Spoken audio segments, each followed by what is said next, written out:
dancing and ponies and getting my snooch pounded on Friday nights. Nice. Welcome to another episode of Dave Trippin', and this time with Handsome Dean, we're going to discuss the hot topic of dating in Japan and some of the ins and outs, and all the different details ins and outs of that topic, because it's a really unique thing here. So yeah. I don't know. Do you want to start, or should I start? You feel free to. Okay, I'm going to jump in. I've been on a few dates. Yeah, I've been dating, and I've learned very, very quickly about some of the basic subtleties. Cultural differences. So let's get into one of the most focused, immediate things that you'll find if you're dating a girl who's traditional Japanese, born and raised. I'm not talking about some halfie that grew up in New York. I'm talking about a legitimate 100%. Fucking half-bloods. Yeah, exactly. Muggles. I'm not talking about muggles. Someone who would be completely within the culture. You could still have somebody who's legit Japanese. I'm just making a joke. Anyways, one of the first things that you find is that they have, just like anything in Japan, there's an exact way to do it. Yes. It's way less open. It's like there is a system in place and you know about it. And what I'm talking about is that when people go on dates in Japan, or if they're going to decide whether they're going to be a girlfriend and boyfriend, that there's basically, and this does see a little bit of slight variation, but it's kind of an accepted norm, there's a 3-date rule. That you would date each other 3 times, and in the course of those 3 dates, you decide whether or not you are going to be with each other. And you'll find people who are a little younger might vary from this, and especially if they're dating you, a foreigner, but it will come up again and again. You'll hear about this right away, and you'll be asked about it. That's a common thing you're asked about on the dates is, what do you think of this, or what do you do in your culture? Yeah.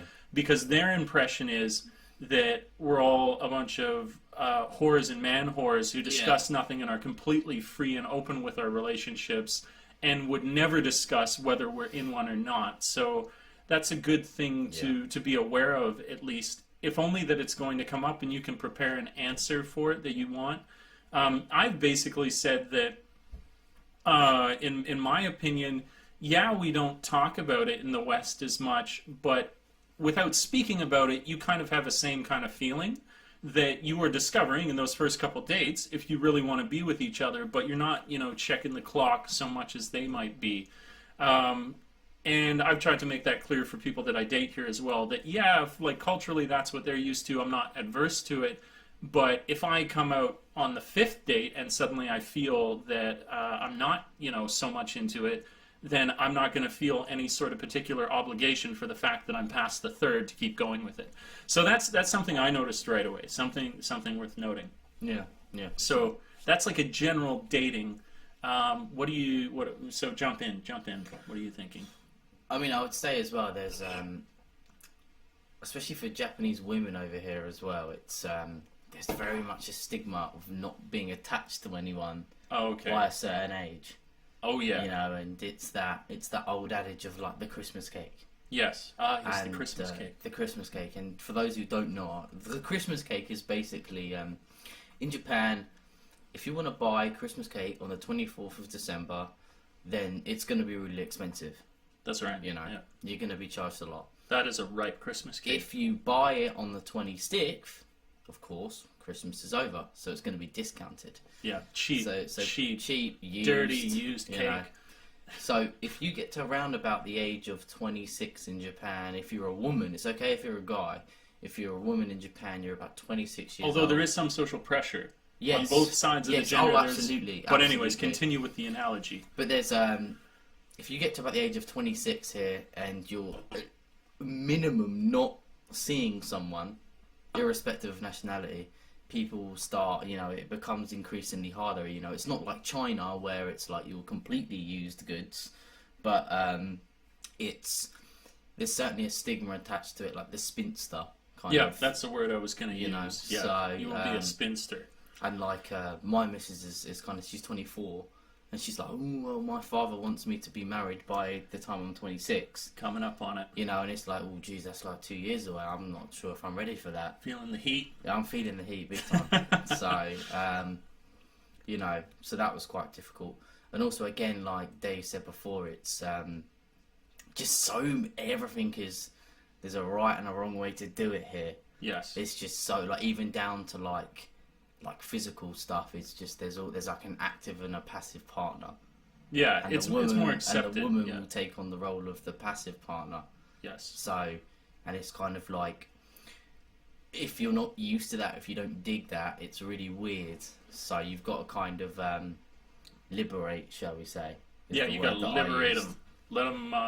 Well, you don't. I mean, maybe let them be aware that it's like it's a 50-50 thing. It's about each partner getting what they want, not just what the guy wants. Yeah, you know, and that you should have these exact roles. Which, I mean, that's where I can jump back in again.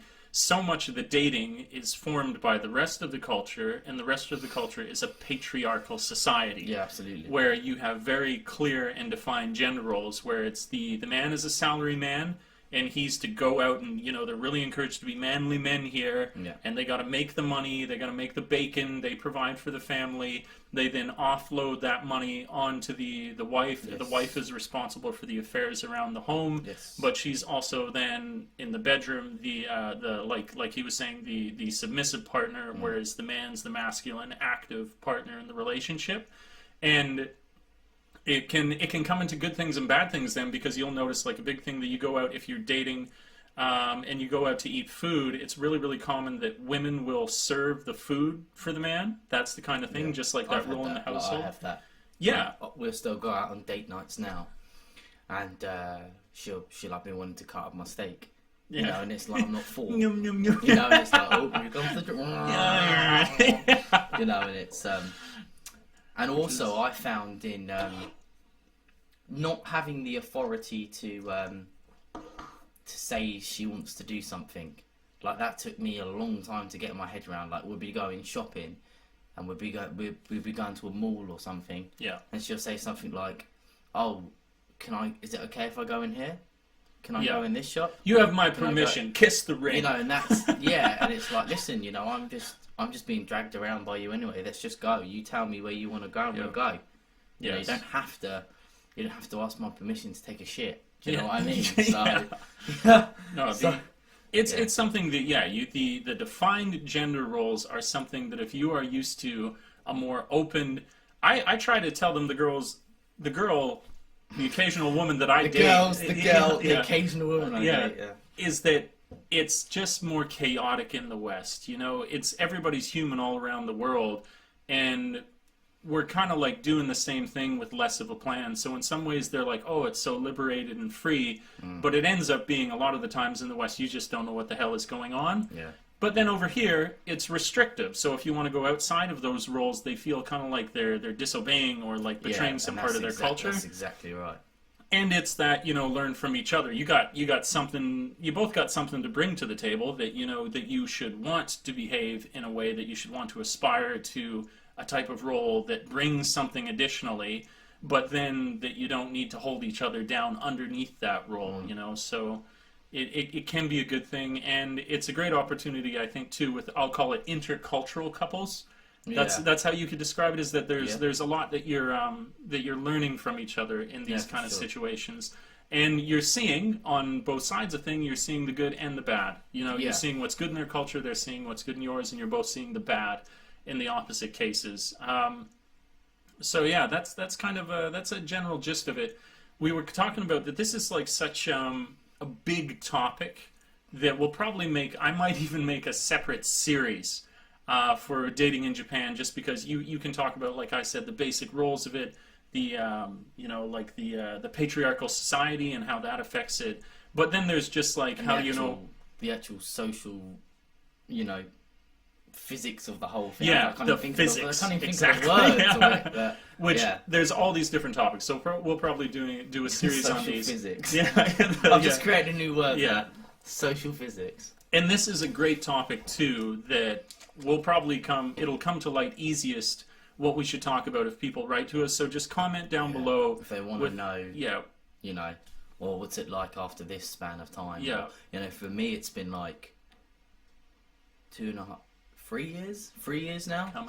Coming up to 3 years. So that's been like I've gone through a lot of hurdles and lots of change. Yeah, lots of change. Hell of a lot of change. So there's lots to discuss. He's got a great deal of experience in the topic, and I can bring my morsels to the table. So if you have any questions, like I say, comment down below, like, subscribe, share, and like I like to say, thanks for tripping with Dave, and until we meet again in the world, thanks for tripping. Ciao for now. Peace. Soon.